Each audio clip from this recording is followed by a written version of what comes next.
अस्सलामुअलैकुम। आप देख रही हैं कासिम शहज़ाद यूट्यूब चैनल। आज हम शुरू करेंगे unit number 1 of mathematics first year, जो है complex number. Complex number iota से ओरिजिनेट हुए। मीन कम्प्लेक्स नंबर कब वजूद में आए? जब आयोटा का इस्तेमाल शुरू होने लगा। इस आयोटा को ये बराबर है -1 अंडर द रूट के, और आयोटा स्क्वायर बराबर है -1 के। पहले जितने भी रियल नंबर थे उसको जिसका जब हम स्क्वायर ले लेते तो उससे पॉजिटिव नंबर आता था, लेकिन जब आयोटा के से नेगेटिव नंबर आया तो इससे कम्प्लेक्स नंबर वजूद में आए। अब कम्प्लेक्स नंबर्स की सेट में 2 पार्ट्स होते हैं। एक पार्ट का नाम रियल पार्ट होता है और दूसरे का नाम इमेजिनरी पार्ट होता है। अब real part as a real number होता है और इमेजिनरी पार्ट में रियल नंबर के साथ आयोटा होता है।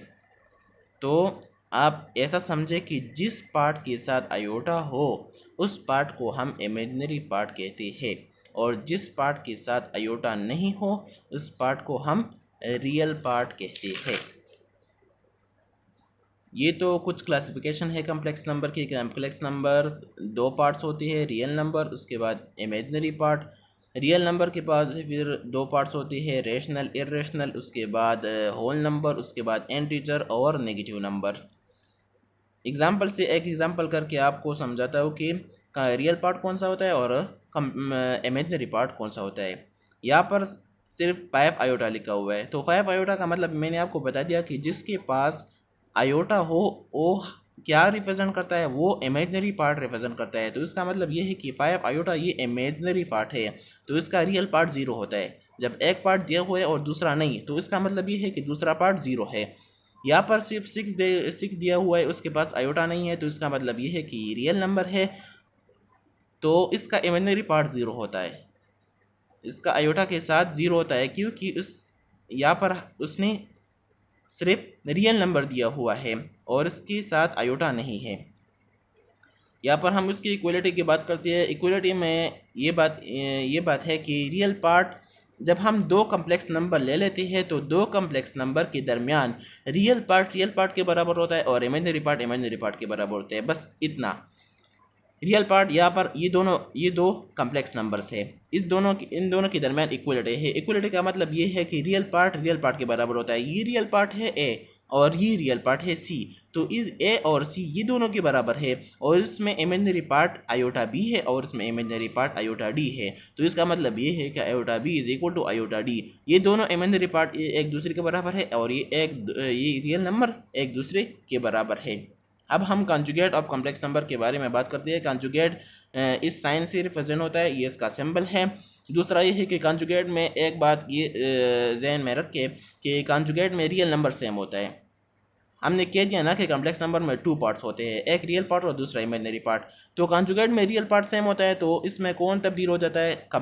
Imaginary part. इमेजिनरी पार्ट यहाँ पर +3 आयोटा है, तो इसका मतलब ये है कि अगर हम इसका कॉन्जुगेट ले लेंगे तो इससे ये -3 आयोटा बन जाएगा। इस तरह 5 अपनी जगह होता है क्योंकि कॉन्जुगेट में रियल पार्ट सेम होता है, रियल पार्ट चेंज नहीं होता, सिर्फ इमेजिनरी पार्ट चेंज होता है।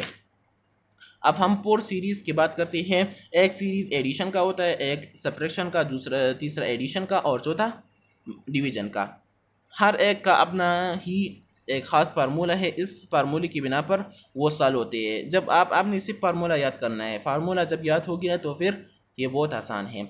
एडिशन ऑफ कम्प्लेक्स नंबर के complex number 2 complex number add कैसे किया जाता है? जब हम रियल नंबर को ऐड करते हैं तो इसका वो तो आसान है। अगर हम 6 को 4 से ऐड करते हैं तो क्या बन जाता है? 10 बन जाता है। ये रियल पार्ट है। लेकिन हम अगर कम्प्लेक्स नंबर की बात करते हैं कि आयोटा के साथ कैसा ऐड होता है, कम्प्लेक्स नंबर के साथ कैसा ऐड होता है और रियल के साथ, तो इसके लिए एक ख़ास फार्मूला है। सबसे पहले आप ये बात ज़हन नशीन करें कि कम्प्लेक्स नंबर हम किस सिंबल से डिनोट करते हैं? Z से डिनोट करते हैं। और ये दूसरा कम्प्लेक्स नंबर। Z1 मीन एक कम्प्लेक्स नंबर, Z2 मीन दूसरा कम्प्लेक्स नंबर। इन दोनों को हम अब ऐड करेंगे। अगर Z1 इसके बराबर है a प्लस बी आयोटा, अगर Z2 c plus D iota के बराबर है, तो इसको हम ऐड कैसे करेंगे? हाँ, इसका तरीका ये है कि रियल पार्ट से ऐड हो जाता है और इमेजनरी पार्ट से ऐड हो जाता है। तो इसका मतलब ये है कि a plus C plus B iota plus D iota. तो इससे हमने आयोटा कामन लिया, तो ये क्या बन जाए? a plus C plus iota common b plus D. ये सिर्फ आसान फार्मूला है। यहाँ पर एक एग्जांपल करके ताकि आपको समझ जाए। Minus minus plus 3 plus 5 iota plus 4 plus 9 iota, वही सेम यहाँ पर। अब 3 और 4 और 5 और 9, इन दोनों को हम ऐड करेंगे। 3 प्लस 4 ये क्या बन जाएगा? 7।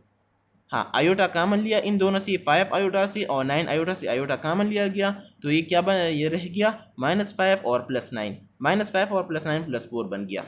हाँ, अब प्लस 7 रियल पार्ट है और इस प्लस 4 के साथ आयोटा है, तो इसका मतलब ये है कि ये इमेजिनरी पार्ट है। जब दो कम्प्लेक्स नंबर को हमने एक कम्प्लेक्स नंबर पर कन्वर्ट कर दिया, तो इस तरह ये दोनों ऐड हो जाते हैं। अब हम सब्ट्रैक्शन की बात करते हैं। सब्ट्रैक्शन भी वही सेम है, इसके साथ हम एग्जांपल की बात नहीं करते, लेकिन आपको फार्मूला लिख लेता हूँ। फार्मूला ये है कि z minus Z2 is equal to, यहाँ पर हमने क्या किया? a plus C real part को हमने ऐड कर दिया और इमेजिनरी पार्ट को हमने ऐड कर दिया। तो यहाँ पर हम रियल को माइनस करेंगे और इमेजिनरी से माइनस करेंगे, तो वही फार्मूला सिर्फ यहाँ पर माइनस लगा हुआ है। अब मल्टीप्लिकेशन में कुछ एम्बिग्विटी है, लेकिन आप जब एक दफ़ा समझ जाए तो फिर आसान होगा आपके लिए। Z1 अगर इसके बराबर है, Z2 इसके बराबर है, तो उसके दरमियान मल्टीप्लिकेशन का साइन होगा। मल्टीप्लिकेशन में हम ऐसा करेंगे कि इस a को ले लेंगे और इस a को हम पहले इस b के साथ, b पार्ट के साथ, या ये b पार्ट है, ये a हम ले लेंगे और इस a को हम पहली इन दोनों b पार्ट के साथ ये हम मल्टीप्लाई करेंगे। फिर हम फर्स्ट कम्प्लेक्स नंबर की इमेजिनरी पार्ट को ले लेंगे और इसको हम इस दूसरे कम्प्लेक्स नंबर, पूरी कम्प्लेक्स नंबर के साथ हम मल्टीप्लाई करेंगे। मतलब ये है कि ये जो a है, फर्स्ट कम्प्लेक्स नंबर का रियल पार्ट जो a है, इस a को हम जो दूसरा कम्प्लेक्स नंबर है पूरा c प्लस डी आयोटा, इस सारी से हम इस a को मल्टीप्लाई करेंगे और फिर पहले कम्प्लेक्स नंबर का दूसरा पार्ट जो इमेजिनरी पार्ट है उसको हम इस दूसरे कम्प्लेक्स नंबर के साथ मल्टीप्लाई करेंगे। यहाँ पर आप देखें ताकि आपको समझ जाए। a multiply by c plus D iota plus b iota या iota b multiply by c plus D iota, ये फार्मूला है। Example 2 minus 3 iota multiply by 7 plus 5 iota. 2 को हम इस पार्ट के साथ, इस पूरे पार्ट के साथ मल्टीप्लाई करेंगे और फिर -3 आयोटा को इस पूरे पार्ट से मल्टीप्लाई करेंगे। 2 को यहाँ पर हमने इस तरह लिख दिया और -3 आयोटा को इस तरह। 2 7 ज़ा 14 प्लस 2 5 ज़ा 10 प्लस 10 आयोटा, -3 7 ज़ा 21 -21 आयोटा, क्योंकि यहाँ पर माइनस साइन है, यहाँ पर भी माइनस साइन है, तो माइनस प्लस माइनस और 3 5 ज़ा 15 -15 और आयोटा से मल्टीप्लाई होकर ये स्क्वायर बन जाएगा। यहाँ पर हमने पढ़ा है, पहले से भी हमने पढ़ा था कि आयोटा स्क्वायर किसके बराबर है? -1 के बराबर है। तो यहाँ पर इसका मतलब यह है कि इस आयोटा स्क्वायर की जगह अब क्या लिख जाएगा?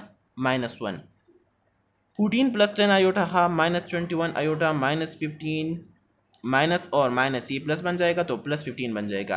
प्लस 10 प्लस और माइनस ये माइनस बन जाएगा, तो इसका मतलब ये कि 21 से हम 10 माइनस करेंगे तो इससे 11 आ जाएगा और बड़े नंबर का साइन लग जाएगा, तो बड़ा नंबर तो 21 है, तो इसके साथ माइनस है तो -11 आयोटा बन जाएगा और 14 + 15 ये 29 बन जाएगा। तो रियल पार्ट ये आ गया और ये इमेजिनरी पार्ट आया। तो इसी तरह से मल्टीप्लिकेशन का प्रोसेस भी कंप्लीट हुआ। अब डिवीजन की तरफ आती है। Division of complex number. Division of complex number एक प्रोसेस के साथ होता है और उस प्रोसेस को हम रेशनलाइजेशन कहते हैं। अब रेशनलाइजेशन किसे कहते हैं? रेशनलाइजेशन में ऐसा होता है कि अगर हम एक कम्प्लेक्स नंबर को दूसरे कम्प्लेक्स नंबर से डिवाइड करेंगे तो इस ए और बी पार्ट तो लग जाएंगे, लेकिन हम डिनोमिनेटर का पार्ट का कॉन्जुगेट लेकर उसको हम मल्टीप्लाई भी करेंगे और डिवाइड भी करेंगे। दोनों क्यों? ये से कट जाएगा तो कुछ भी बाकी नहीं रह जाएगा। तो यहाँ पर मैंने लिख दिया है कि multiply the conjugate of denominator by in P over Q form. ये पी ओवर क्यू फॉर्म है। डिवीजन फॉर्म को हम पी ओवर क्यू फॉर्म कहते हैं। हाँ, अब मल्टीप्लाई करेंगे हम कॉन्जुगेट को। ये प्लस बी है और प्लस बी का कॉन्जुगेट क्या बन जाएगा? माइनस बी बन जाएगा। तो माइनस बी को हम मल्टीप्लाई करेंगे in P over Q form. Mean हम नॉमिनेटर में भी और डिनोमिनेटर में भी। यहाँ पर आप देखिए ताकि आपको समझ आए।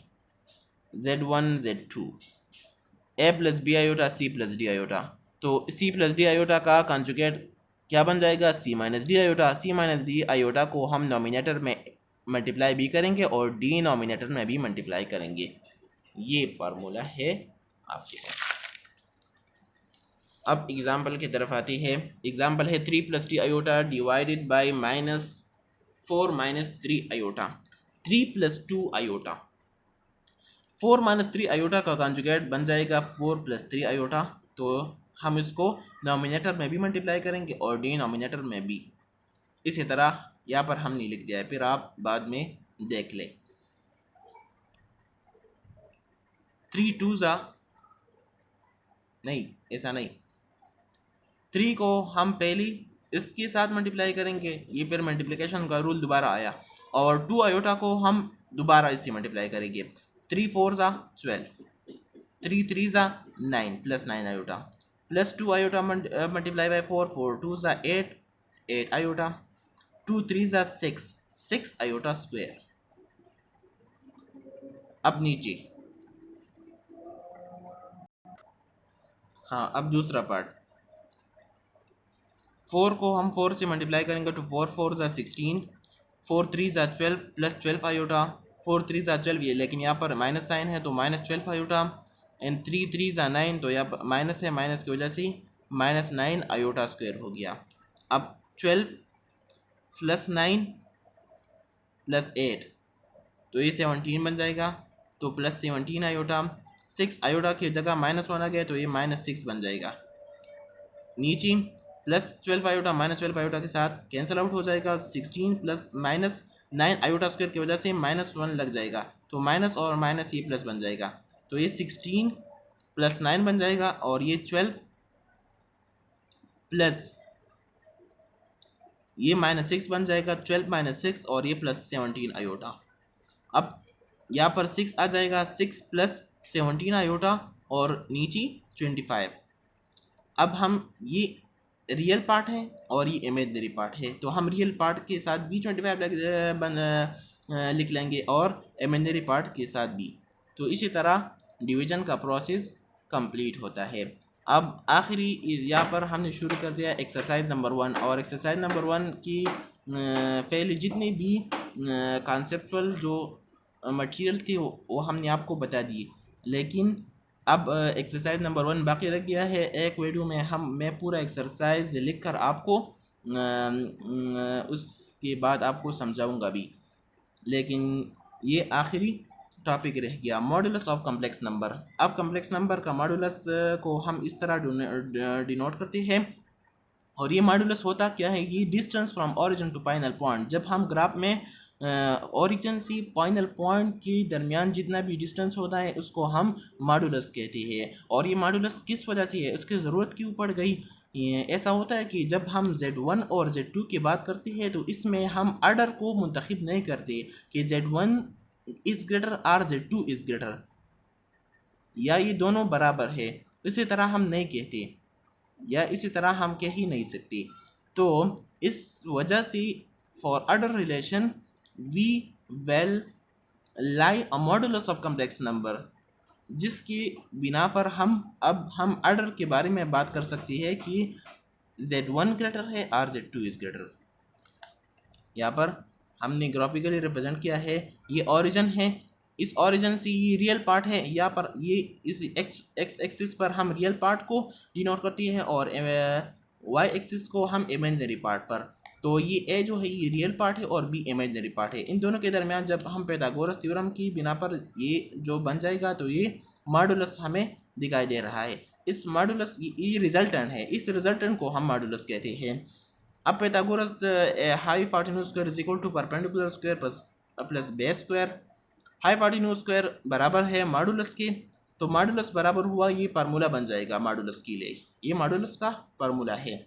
अब अगर हम ए ले लेंगे 2 और बी ले लेंगे, बी मतलब इमेजिनरी पार्ट ले लेंगे 5, तो 2 स्क्वायर 4, 5 स्क्वायर, जब हम किसी रियल नंबर का स्क्वायर ले लेंगे तो इससे हमेशा ये ज़रा याद रखें कि इससे हमेशा पॉजिटिव नंबर आएगा।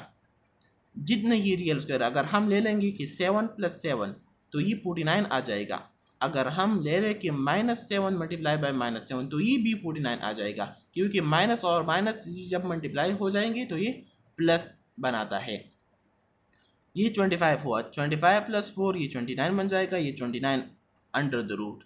इससे ये नंबर जो इस कम्प्लेक्स नंबर से ये नंबर जो एज अ रिजल्टेंट आया, इस रिजल्टेंट से हम ये पता लगा सकते हैं कि Z1 इज ग्रेटर और Z2 इज ग्रेटर और Z3 इज ग्रेटर। ठीक है, तो उसी तरह से हमारा पहला चैप्टर जो कम्प्लेक्स नंबर का था उसमें एक्सरसाइज नंबर 1 कंप्लीट हुआ, और अगली वीडियो में हम उसके बाद नेक्स्ट टॉपिक से शुरू करेंगे। थैंक यू, अल्लाह हाफिज़।